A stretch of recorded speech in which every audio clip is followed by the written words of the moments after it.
Comment se donner plus de valeur? 6 étapes bénéfiques pour vous autoriser à demander et à avoir plus dans votre vie. Quelle est votre valeur? Quelle est votre valeur perçue? Quel prix vous donnez-vous? Je vous pose volontairement ces questions. Comment on se rend compte qu'on doit ajouter de la valeur à sa vie? Quand on se rend compte que les résultats qu'on obtient en ce moment ne nous rendent pas heureux et qu'on réalise par exemple qu'on est exploité, sous-estimé, qu'on commence à voir un peu plus loin que ce qu'on a aujourd'hui. Ça peut concerner le travail, les relations, la santé, le niveau de vie. C'est peut-être aussi une prise de conscience à la suite d'un choc émotionnel qu'on a subi, une séparation douloureuse, un licenciement ou la découverte d'un secret terrible. Et là, on sombre, soit encore plus dans l'autodévalorisation ou au contraire, on entame une réelle transformation pour apporter plus de valeur dans sa vie et s'autoriser à demander plus à la vie, à l'univers. Bonjour et bienvenue à toutes et aussi à tous. Je m'appelle Clémentine.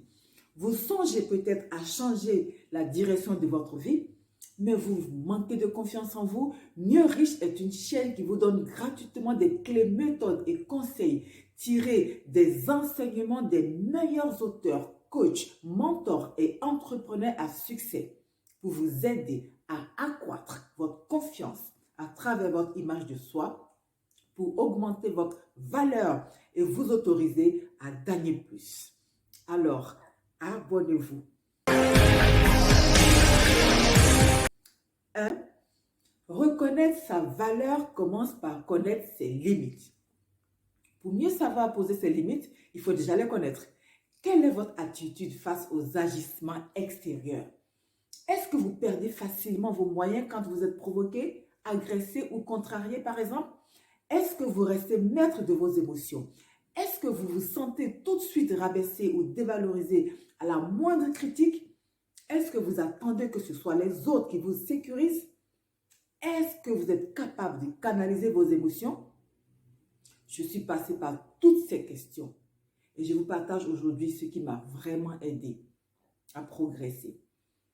Vous commencez par exemple en 2, établir une liste de toutes vos réussites, de tout ce que vous savez faire, de tout ce que ce soit dans votre vie personnelle, dans vos différents emplois occupés dans le passé. Même les plus petites victoires, même les plus petites réalisations à vos yeux et dont vous êtes fiers. Vous vous rendrez compte de toutes vos compétences, de toutes vos forces. Ensuite, identifiez les personnes, votre cercle social, les gens que vous fréquentez. Vous saurez ce qu'il faut changer ou pas. Cela vous montrera ce dont vous êtes vraiment capable. En 3, quelle est votre attitude quand on dépasse vos limites? Sachez que votre attitude constitue 4 étapes. En 1, vos croyances. Vos croyances déterminent votre ressenti, vos émotions. Vos émotions se traduisent dans vos actions. Et les actions donnent lieu à des résultats. Je vous donne un exemple. Si vos croyances sont que vous avez une basse estime de vous et que de toutes les façons, personne ne vous aime, eh bien, selon la situation, vous allez vous sentir mal. Vous allez vous sentir rabaissé. Et du coup, vos actions, vos agissements vont aller dans le même sens. Vous allez peut-être réagir violemment. Vous allez peut-être réagir de manière inconsciente. Et du coup, les résultats, ça sera quoi? Eh bien, ça sera peut-être une bagarre violente qui va finir par des blessures ou alors par un licenciement ou autre situation regrettable et difficile. Vous êtes le premier maillon et le dernier maillon de la chaîne dans votre vie. Personne ne pourra l'être pour vous. Demandez-vous ce qui pourrait arriver de pire dans cette situation si vous ne réagissez pas mal. En 4, quelle est votre valeur perçue? Comment vous vous percevez d'abord à vos propres yeux et ensuite devant les autres? Dans les relations, au travail, entre amis, personne ne doit pouvoir changer la perception de la valeur que vous avez de vous-même. Si elle vous convient, si elle vous élève, vous devez l'entretenir. Vous avez vos valeurs individuelles. Les relations doivent vous apporter plus et pas vous en enlever. Si d'autres personnes viennent dans votre vie, par exemple, elles apportent les valeurs, mais vous avez les vôtres. Tout en partageant les choses avec les autres, vous ne devez pas descendre vos valeurs, pas vous laisser écraser par les valeurs de l'autre.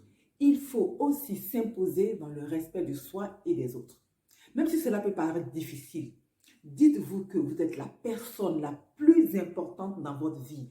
Et si vous ne savez pas comment faire pour le moment, cherchez à vous former, cherchez de l'aide. D'ailleurs, en 5, pourquoi on s'est dévalorisé? Notre enfance, l'environnement, l'éducation sont pour beaucoup. Si vous avez connu beaucoup d'expériences négatives, cela va augmenter le manque de confiance et du coup alimenter constamment le doute. Mais si au contraire, vos expériences ont été en majorité positives, cela va augmenter la confiance en vous. Ce qui se traduit par le succès. Et de succès plus succès est égal à cercle vertueux. Ça va faire comme ça de succès en succès. Le changement d'attitude commence par, numéro 6, établir ses propres standards. Élevez vos standards. Qu'est-ce que vous autorisez dans votre vie désormais? Hormis les lois, codes imposés à tous les citoyens, le code de la route, les civilités, par exemple, dans les lieux communs, à tous, à part cela, vous êtes la seule personne à établir vos propres standards. Chez vous, dans votre maison, dans votre vie, en général. Désormais, vous êtes la personne la plus importante de votre vie et vous-même, vos enfants en tireront des bénéfices. Vous devez élever vos standards, votre vie à la valeur que vous lui donnez.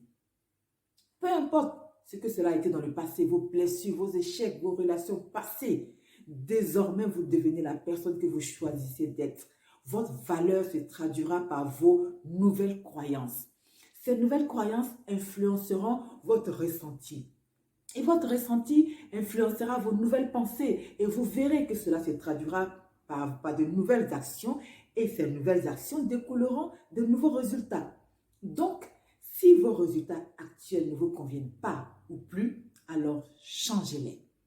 Et vous verrez à quel point vous vous attacherez à vous améliorer naturellement. Et cela se verra tout seul, sans que vous ayez à l'écrire sur tous les toits. Retenez ceci. Standard bas, vous avez une baisse des niveaux dans tous les aspects de votre vie. Vous complaisez peut-être dans l'approximatif. Vous cherchez toujours des excuses.